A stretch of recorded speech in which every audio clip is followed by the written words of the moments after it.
As I strolled down the path from the parking lot, I could barely make out the waterfront. A fog had rolled in, enveloping balmy beach in a thick white mist.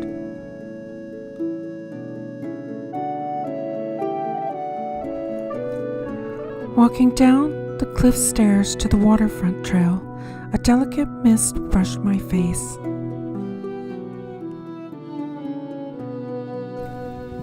It was calm as Harry and I stood on the shore, surrounded by the soothing mist. I could hear voices in the distance, waves lapping on the shore, and the soft crunch of leaves under my feet as we continued on our way. It was hard to believe we had just arrived in Toronto, Canada's largest city.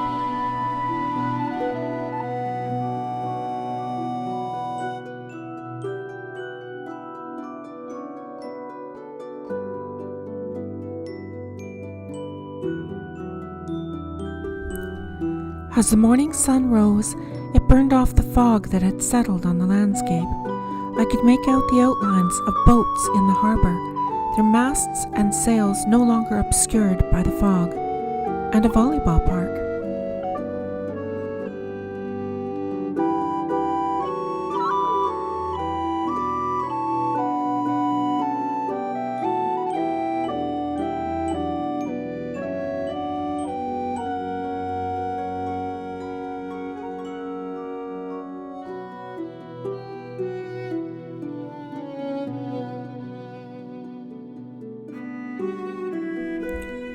The fog lifted slowly, revealing the world around us. The trees and grass sparkled with dew, and the air was fresh and clean. As the fog cleared, the Martin Goodman Trail and the world around it came into focus.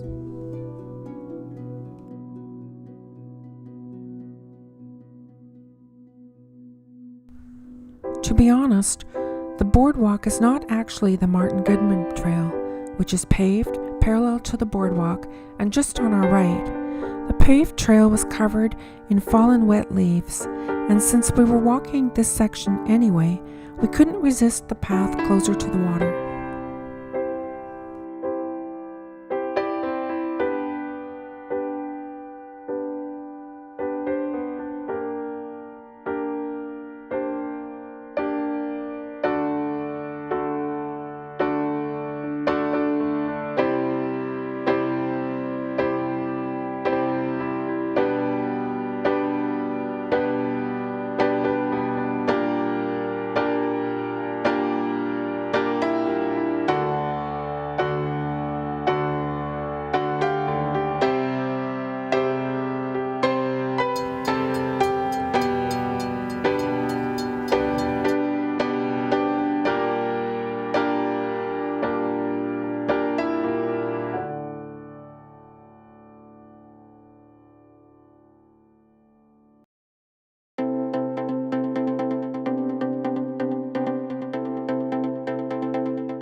We cycled through a massive construction project aimed at revitalizing around 400 acres of land and creating 100 new acres of parks along Toronto's waterfront.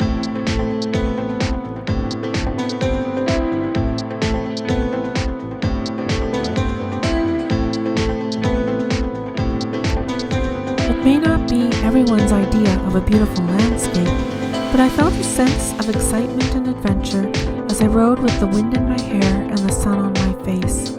I weaved through the site, safely on my pathway, avoiding hazards and equipment, and feeling the thrill of riding through a place normally off limits to the public. Out of the construction area, the last part of the trail is an easy straight ride along Queens Quay Road and then along Lakeshore Boulevard. For the most part, cyclists are separated from pedestrians as well as from traffic.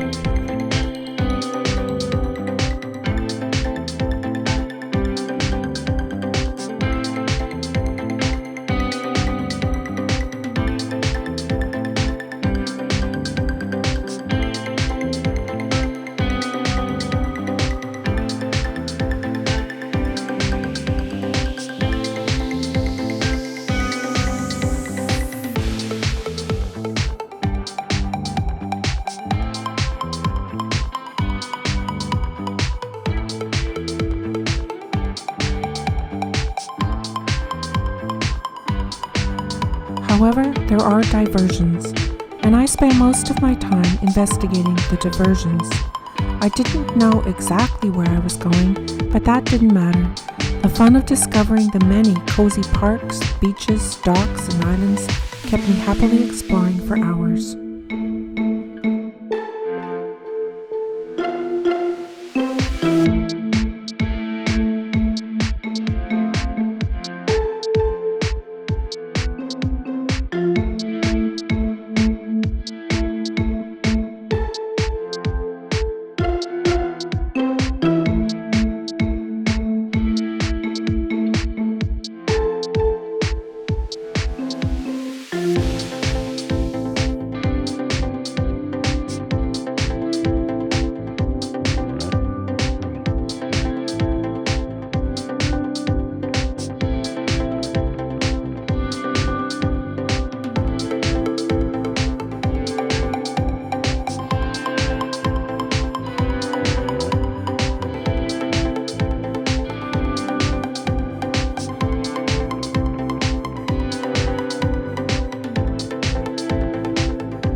I reached the part of the trail where the Trans-Canada Trail leaves the Martin Goodman and switches to the Toronto Waterfront Trail at a fork in the path.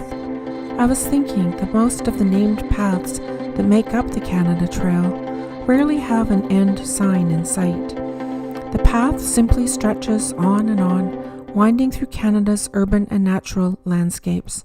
The only way to find out where it leads is to keep on going.